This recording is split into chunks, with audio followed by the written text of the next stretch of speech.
en el estudio de Un Café con JJ está la doctora Cynthia Viteri, ex alcaldesa de Guayaquil, periodista profesional, doctora en jurisprudencia, que nos acompaña y aunque sea difícil de creer y a pesar de la larga amistad pausada por temas de carácter político un tiempito, nunca en mi vida la había entrevistado a Cynthia. ¿Cómo estás, Cynthia? Bien, Jimmy, muchísimas gracias y gracias a todos por estar en sintonía y escuchar. Bueno, ¿y qué ha sido de tu vida en todo este tiempo? Has estado bastante separada de la opinión pública. Sí, yo dije cuando me retiré del municipio que iba a hacer un alto en política y me he dedicado junto a mi esposo a la agencia de publicidad. Yo hasta hace poco tenía un programa que retomo con una nueva temporada, probablemente después de las elecciones, porque tú sabes que antes de las elecciones todo se paraliza. Claro. Entonces retomo mi programa, estamos en la agencia, mi hija también trabaja ahí en la agencia, la más pequeñita, así es que la estoy controlando. Y extraño, sí, la política. Yo no puedo dejar de ver los noticieros y peleo con los noticieros y respondo las preguntas de los periodistas en los noticieros, pero preferí no interferir en la decisión que toma la gente. Preferí no interferir, hacerme un paso atrás y dejar que la gente trabaje lo mejor posible o que sea lo que quiera hacer. Claro, o sea, estás viendo los toros de lejos nada más. Sí, un poco de lejos, y de lejos a veces se distorsiona la imagen. Sí, es verdad, tienes toda la razón. Ahora, Cynthia, tu relación con el Partido Social Cristiano se enfrió, ya no eres afiliada, ¿verdad? No, bueno, yo no soy afiliada desde hace muchos años. Yo me desafilié del Partido Social Cristiano muchos años atrás. De quien me desafilié recientemente fue de Madera de Guerrero también. Ah, correcto. Entonces yo había participado por Madera de Guerrero en las últimas elecciones. Pero ya mandé mi carta, mi agradecimiento y me hice a un lado también. ¿Hace cuánto tiempo te desafiliaste de Madera de Guerrero? El año pasado. El año pasado. Bien, entonces en este momento eres independiente. Sí, totalmente. No estoy afiliada a ningún partido político, ni movimiento, ni nada. ¿Viste el debate? Pero por supuesto, ¿cómo me vas a decir que algo político no lo voy a ver? Preguntaba a la conductora y yo respondía. Le decía al uno lo que debía responder al otro. Es que la memoria histórica de los hechos que han sucedido consecutivamente en el Ecuador, la podemos tener tú, que tienes la edad que tienes en periodismo, y yo, por haber estado en 35 años metida, desde los 25 años en la política, en el partido al que me pertenecía. Claro. Entonces son más de 30 años, es una vida, yo no puedo dejar, ese es mi mundo, soy como pez en el agua en la política. Claro, bueno, ¿y cómo viste el debate? Bueno, habían cosas que no se recordaron durante el debate. Por ejemplo, cuando la candidata González dijo, ustedes humillaron a las Fuerzas Armadas hace poco, lo que se debió haber recordado es que los que humillaron a las Fuerzas Armadas fueron ellos en el 30S. Lo que pasa es que fue hace tanto tiempo y la juventud no estaba en ese entonces alerta de la política, que a lo mejor no se acuerda. Pero la más grande humillación que han sufrido el ejército, las Fuerzas Armadas, fue el día del 30S, donde se levantaron en paro para reclamar beneficios para ellos y además mataron a varios, entre ellos Froilán Jiménez, que terminó muerto en la revuelta, ¿no? Eso sí es una verdadera humillación. Por eso te digo que mientras preguntaban yo contestaba del otro lado. Eso es el 30S. ¿Qué más te llamó la atención del debate? ¿Cómo analizas el desempeño de los dos debatientes? Bueno, nunca podría estar yo del lado de un gobierno en que viví. Viví 10 años del gobierno correísta, vi cómo las leyes cambiaron a favor de la delincuencia, vi cómo abrieron las fronteras para que entren justos y pecadores, vi cómo abrieron el mercado de la droga al crear la tabla de consumo de droga, vi cómo eliminaron el control eliminando la base de manta y vi también cómo le facilitaron a quienes eran detenidos por la justicia con medidas como un año sin sentencia para que puedan salir en libertad. También lograron el cambio de que tus antecedentes penales no sean causa para una nueva detención. Es decir, que agarran a alguien que ha cometido 10 asesinatos, pero esos antecedentes penales no los debe considerar el juez. Toda esa historia vivida en ese entonces jamás me podría permitir estar del lado de un gobierno que viví, donde habían represiones a los periodistas, donde hubo muertes por protestar por el agua. Por ejemplo, Bosco Buizuma murió por protestar por el agua. Yo lo viví. Edison Cosíos era un jovencito estudiante de un colegio en Quito y por protestar dentro del colegio para el gobierno de turno, que era el gobierno de la RC, le dispararon un bombazo de gas lacrimógeno en la cabeza. Y él estuvo totalmente como un vegetal por años hasta que finalmente murió. Los padres protestaron, lloraron, reclamaron, pero nunca obtuvieron nada, ni siquiera ninguna respuesta del Estado. Todos esos recuerdos se agolpan en mi mente cuando veo un debate en donde los responsables del Ecuador que tenemos ahora quieren echarle la culpa a una persona que tiene 1 año en funciones. O sea, 10 años de puro correísmo donde destruyeron todo el sistema, donde crearon todas las normas para que la delincuencia esté como está ahora, le echaban la culpa al que tiene solamente 1 año en funciones. O sea, no es el Ecuador, no se trata del Ecuador que tenemos, se trata del Ecuador que nos dejaron. Y el Ecuador que nos dejaron ellos es el Ecuador de la delincuencia, del narcotráfico, de los chicos perdidos sus vidas por el consumo de drogas, de una desorganización total en el país e inclusive muertes y persecuciones de periodistas. Claro. Así es que el debate fue un cruce de acusaciones, sí. Daniel Noboa, el presidente de la República, mantuvo la calma siempre.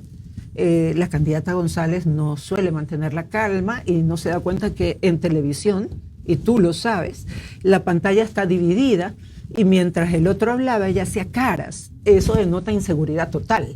O sea, tú no puedes estar haciendo muecas mientras otro habla. Tú tienes siempre, así sea tu contrincante, que tener respeto mientras hablas.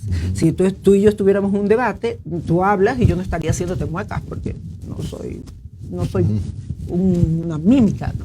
Estaría escuchándote y te respondo en consecuencia de lo que tú me has dicho. Otra bajeza que sí escuché, y es una bajeza para cualquiera que lo diga en cualquier partido político, porque ni en la cárcel, hasta en la cárcel, perdón, hay códigos, es meterse con la familia. Meterse con la bebé, la hija del presidente, la ex esposa del presidente, meterse con la familia en política, ese código no lo he visto romper nunca. En alguna ocasión se trató cuando yo era asambleísta respecto de mi madre y ahí me la jugué con todos, con el legislador que se atrevió a mencionarla y nunca más sucedió en la Asamblea Nacional, algo así.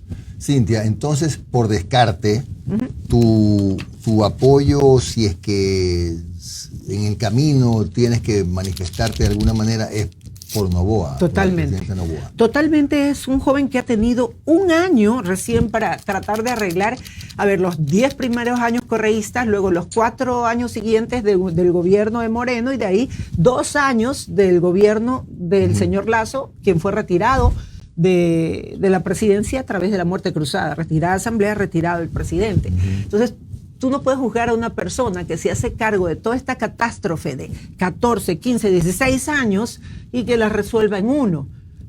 Cuando uno entra a ver qué hay. Decía Lenin que no le dejaban la mesa servida, que él creía que sí, pero no se la habían dejado. Entonces, uno entra a ver qué hay en la función pública que te encargan. Y de ahí entras a organizarte. Y de ahí entras a ver cuál es el problema más grande que tiene la sociedad para empezar a resolverlo. Y en materia de inseguridad, hasta donde he oído, el presidente de la República empezó a dotar de todos los mecanismos e instrumentos a la Policía Nacional.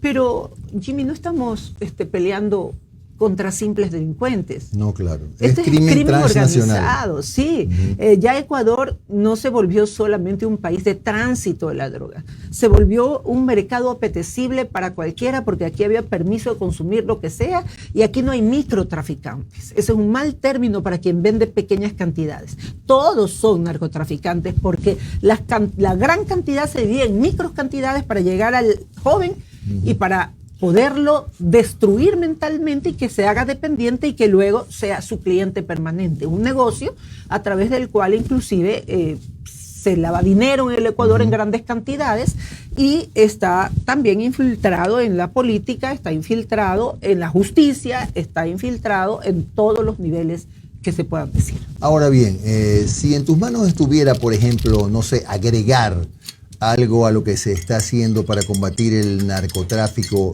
en el Ecuador, hay algunos operativos de control en los puertos, se ha anunciado el fortalecimiento de la presencia de Fuerzas Armadas en la frontera y algunas otras cosas, el trabajo de la UAF, etcétera.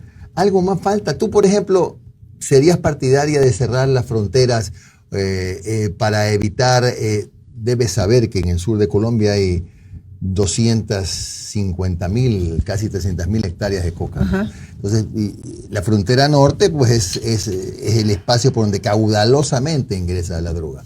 ¿Serías partidaria, por ejemplo, de un cierre de fronteras? ¿Qué más falta? Porque algo debe faltar. Falta mucho, lo están haciendo, lo está a mi criterio, lo están haciendo bien al pedir ayuda internacional. Ya. Pero esto es un problema que ni Colombia pudo resolver en 50 años, cuando tenía el máximo nivel de narcotráfico en su país. Y peor, Ecuador lo va a poder resolver solo. Cuando dicen traen gente y humillan a la policía, no se trata de eso. Se trata que la policía no se alcanza y el ejército con un problema tan gigantesco que los países implicados no han podido deshacerse. Entonces, tengo entendido que también, además de gente, va a venir apoyo técnico y también asesoría.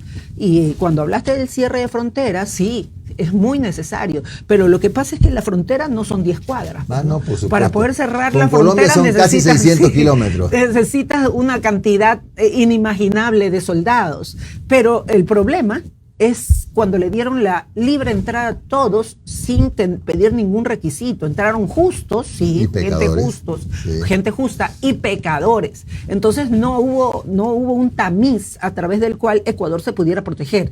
Aquí entraron todos. Y cuando entran todos, entran con todo lo que saben. Entonces la gente buena que entró, que ha puesto sus negocios y que inclusive le da trabajos a ecuatorianos que yo conozco, se ve salpicada por la gran cantidad de gente que está metida en negocios irregulares. Entonces, frontera, sí, cerrar la frontera. Bueno, yo lo hablo desde este punto, pero el presidente debe saber cuál es el costo que tiene cerrar la frontera. Claro. Como te digo, no son 10 cuadras. Pero aquí en Guayaquil, por ejemplo, cuando hubo 2 paros a nivel nacional y destruyeron Quito, destruyeron Contraloría, destruyeron un canal de televisión, y yo era alcaldesa de esta ciudad, yo cerré la ciudad. La cerré 2 veces. Cerré la ciudad y cerré todas las entradas que las teníamos definidas en la ciudad con empresas privadas, guardias de seguridad, metropolitanos, perros preparados, mujeres inclusive armadas con látigos de cable, pero aquí a Guayaquil no entraban. Piedras obstaculizando el tránsito, y aquí en Guayaquil no entraron y no la pudieron destruir. Entonces, si me preguntas por medidas extremas, sí, yo voy por las medidas extremas. Tú eres de la línea dura. Ajá. Ahora, por la frontera norte, tú, en cambio, por ejemplo, ¿sí serías partidaria de pedir el visado a los ciudadanos extranjeros que quieran entrar por tierra o no? El pasado judicial es más importante. Ya. ¿Qué hiciste?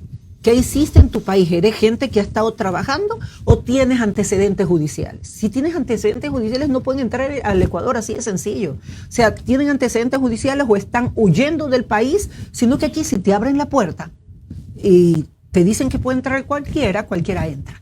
Aquí el programa de lo que ha pasado en materia delincuencial, crimen organizado en Ecuador, estuvo perfectamente organizado. Desde el gobierno, desde esa década que vivimos, cuando vi cambiar las leyes a favor de los delincuentes, cuando vi que abrieron las fronteras y dijeron entren todos, cuando vi que sacaron la base de Manta, cuando vi que crearon la tabla de consumo, todo estaba planificado para que Ecuador se convirtiera en un mercado no solo de drogas, sino de muerte constante, crimen organizado, pérdida de vidas de ecuatorianos todos los días en cifras inimaginables. Y si alguien viene a decir el que lo provocó viene a decir, a echarle la culpa o a decir que el otro lo puede solucionar en un año, está sencillamente perdida en la memoria popular. Claro.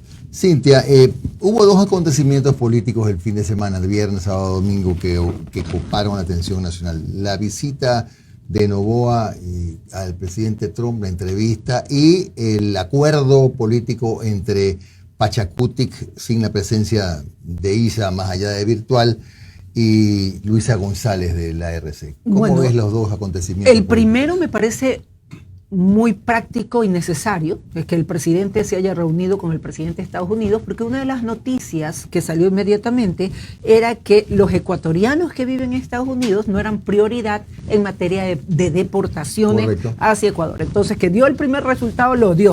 No, los ecuatorianos no están en la fila, al menos esa es la noticia, en la lista de prioridades de regresarlos a su país. Con lo cual los ecuatorianos tendrían más calma en Estados Unidos. Eso es lo que leí. Y por otro lado, la otra pregunta que estaba relacionada con Luisa y Pachacutic. El Pachacutic, sí, Pachacutic y todos los grupos de indígenas, de movimiento indígena, nunca están juntos, siempre están fraccionados. El que un líder diga que apoya una candidata no significa que los demás, las demás organizaciones indígenas vayan a apoyar a esa candidata. Esa persona la apoya. El indígena vota por quien quiere votar y sigue a otros líderes, no solo a uno. Es muy difícil inclusive controlarlos en materia de manifestaciones porque están subdivididos en muchísimas organizaciones. Allá la gente que arrastre Isa. Pero leí que otro líder decía que no iba a apoyar a la candidata de la RC. La sorpresa será el día de las elecciones. Veamos qué pasa. Lo que vamos a decidir aquí es, ¿vamos a votar por quien convirtió al Ecuador en un país de sangre, crimen y dolor? ¿O vamos a votar por quien puede arreglar este problema? Bueno, también habría que agregar que, y esto es una apreciación personal, una cosa es que el candidato sea Isa, otra cosa es procurar el endoso a otro candidato que no es Leonidas. Los que votaron por Isa votan por quien quieren ahora, van a votar por quien quieren, ellos no siguen órdenes, van a votar por quien quieren. Tú ves que está súper fraccionado el movimiento indígena en el país. Cintia, había una propuesta del presidente de la República de Asamblea Constituyente, por el lado de Luisa González ya se suscribió un acuerdo con Pachacutic donde aparentemente pues no darán paso a la constituyente. ¿Crees que es necesaria una Asamblea Constituyente para cambios de fondo en este país?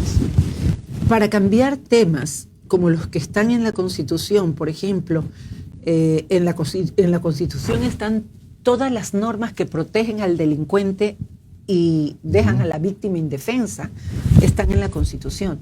En la Constitución también están todas las normas que facilitan la salida de un criminal peligroso de la cárcel en un año, por el año sin sentencia. Esos son temas primarios que deben ser cambiados. Y tú sabes que la Constitución tiene candados, que la Asamblea no puede venir a decir quiero cambiar estos dos artículos de la Constitución y lo hace. Tiene que pasar por el Tribunal Constitucional, tiene que pasar un año después de aprobarlo en primera vuelta. O sea, es un trámite súper complicado si lo hace la Asamblea. Si lo hace esta Asamblea o cualquiera que esté en funciones. Una Asamblea Constituyente se dedica solo a la Constitución y depende de los que nosotros hayamos elegido. Yo fui asambleísta constituyente en el 90 y algo, bueno, para la última Constitución antes del correísmo.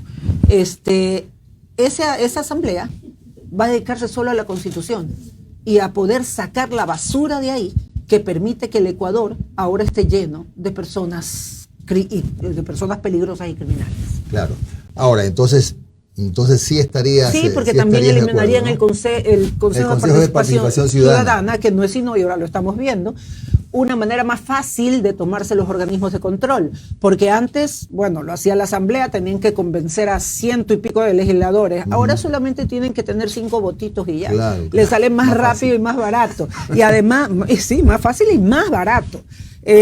Además, ¿qué hace el Consejo de Participación Ciudadana para que la gente dice, bueno, ¿qué es esto y para qué lo quieren eliminar? Es el que nombra el fiscal, es el que nombra el contralor, las superintendencias. Por eso es que ahora está toda esa investigación de varios miembros de ese consejo, donde a través de chats hablaban de la manipulación del poder que tenían para nombrar estos personajes. Cintia, un par de preguntas importantes también. ¿Te han buscado del gobierno de Daniel Noboa de alguna manera? De algunos partidos puerta? Políticos, de algunos, inclusive para la última elección presidencial, y no iba a ser yo la que fraccione una tendencia.